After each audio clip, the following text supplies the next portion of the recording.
Aujourd'hui, chers amis, faisons un petit point culture sur nos amis à tous, les zombies.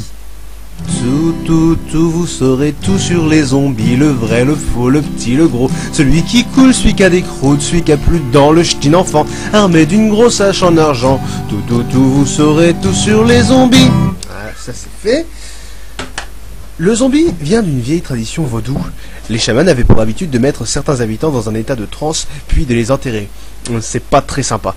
Ils les déterraient 24 heures plus tard en leur faisant ingurgiter une potion qui leur faisait perdre toute volonté. Néanmoins, si je vous parle de zombies aujourd'hui, vous aurez davantage une image de ce genre dans votre esprit. Rien à voir avec la pratique vaudou donc. Ces humanoïdes ont en fait été des humains avant de devenir des loques dégueulasses. Les zombies ont été popularisés par George Romero dans les années 70. Dans divers films tels que La Nuit des Morts Vivants, Zombie, Le Jour des Morts Vivants, Le Territoire des Morts Vivants, Chronique des Morts Vivants, Le Vestige des Morts Vivants, Les Morts Vivants à Saint-Tropez, Les Morts Vivants font du ski, Chérie, j'ai rétréci les Morts Vivants, Ciel, mon Mort Vivant ou encore Dialogue avec mon Mort Vivant.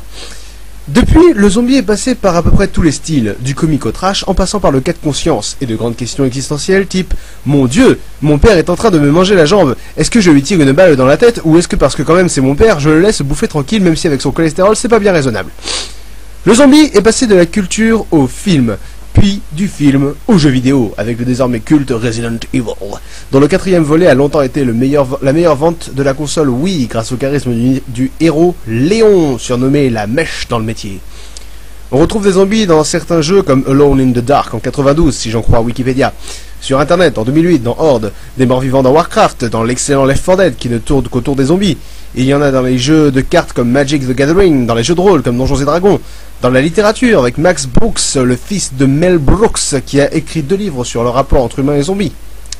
Le zombie s'est glissé un peu partout aujourd'hui, ce coquin. Mais d'où viennent exactement les zombies et qui sont-ils? Admirez avec quelle aisance j'enchaîne les différentes parties de mon exposé. C'est fluide, c'est merveilleux. Les origines des zombies varient selon les médias. Épidémie, catastrophe nucléaire ou écologique, vengeance divine, indigestion, grippe aviaire, les zombies peuvent venir d'un peu n'importe où. Pour les reconnaître, c'est plutôt simple. Ils ont le regard vide, blanc ou rouge. Ils ont la peau relativement pâle, même les zombies noirs. Ils ont les cheveux gras, des vêtements en lambeaux, une peau en lambeaux et des Vans car le zombie est cool. Il leur manque souvent un morceau de peau, soit là, soit là, soit là ou soit là. Le zombie a du sang un peu partout sur la tronche parce qu'il boit comme un goré. Oui, les zombies sont très mal élevés. Le zombie a des dents solides pour pouvoir trancher l'épiderme. Ah oui, parce que j'oubliais, le zombie bouffe des gens. Des gens vivants, car le zombie est difficile, il n'aime pas la chair de mort. Et nous non plus, on ne les aime pas, d'où mon paragraphe suivant. Oh, mais cette organisation dans le développement de la pensée, c'est bon! Comment tuer un zombie? Alors c'est là qu'on s'amuse. Sachez une chose, mes amis, le zombie a des muscles flasques et des os fragiles. Le zombie ne peut pas courir, et il ne peut se défendre que lentement. De plus, la peau de zombie est molle, et tout peut passer au travers. Je m'explique, voici 20 conseils sur comment tuer un zombie ou comment s'en défendre. Numéro 1, la bombe à eau. Car le zombie craint l'eau. Visez la tête et vous verrez votre zombie fondre instantanément. Numéro 2, coupez-leur la tête avec un objet tranchant. Un couteau de boucher, une hache, une machette, un cure-dent, une enveloppe ou que sais-je encore. Numéro 3, brûlez le zombie. Le lance-flamme reste un must en la matière, mais si vous n'en avez pas, rabattez-vous sur un jerrycan d'essence et une bonne vieille boîte d'allumettes. Numéro 4, tirez-leur dans la tête.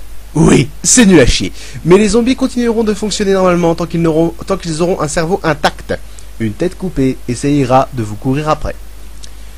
Numéro 5, électrocutez votre zombie.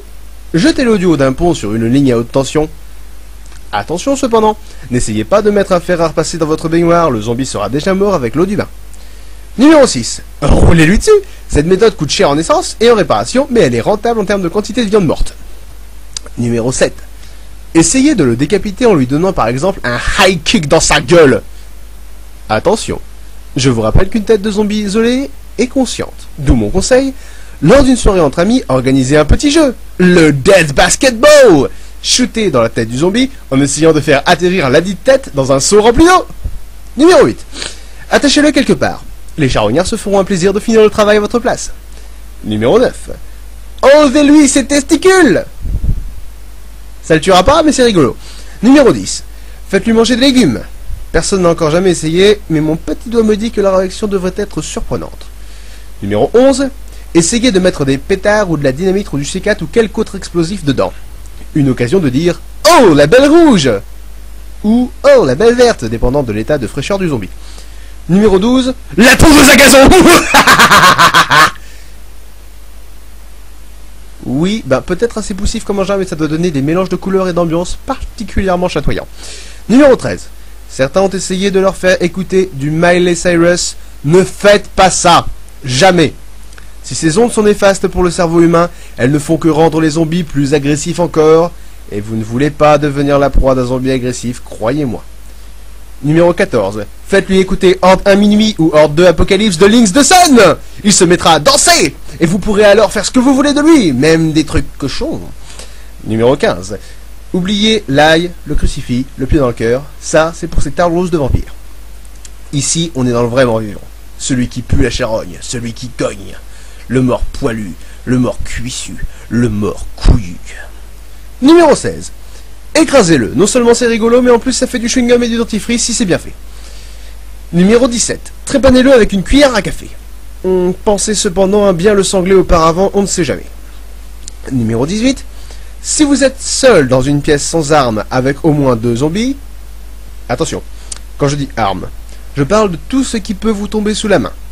Une plante verte, des outils de jardinage, les clés de la bagnole, le portable, bref, donc si vous pouvez être seul dans une pièce sans armes, disais-je, avec au moins 2 zombies, essayez de vous suicider en vous cognant la tête contre un mur. C'est sûrement l'option la moins douloureuse. Numéro 19. Certains pensent encore qu'il est possible de raisonner un zombie. À cela, je dis, il est plus difficile de raisonner un zombie que de faire la distance Paris-New York en volant en battant des fesses. J'espère que l'image vous parle. Tout en ayant une pensée émue à celui qui va essayer. Mais non, à celui qui va essayer de raisonner un zombie, bande de tâches. Numéro 20. Ne faites confiance à personne. Une fois mordu, personne ne veut se suicider pour ne pas devenir un zombie. Si quelqu'un vous dit qu'il est mordu, butez-le de sang-froid et sans hésiter. Et s'il vous dit qu'il n'est pas mordu, butez-le aussi. Vaut mieux pas prendre de risques. En conclusion de ce point culture sur les zombies, je dirais que les zombies sont simplement une forme de réincarnation de la vie, comme une sorte de vie éternelle, mais où on ferait que bouffer les gens qu'on aime, qu'on déteste et qu'on connaît pas. Aussi, je vous quitte sur ce proverbe. Si tu vois un zombie, c'est que t'as trop bu. Si tu vois 2 zombies, c'est que t'es foutu. Si tu vois 10 zombies, c'est peine perdue. Si tu vois 100 zombies, fais gaffe à ton cul. Bonne fin de journée, à tous, à la prochaine. Ciao.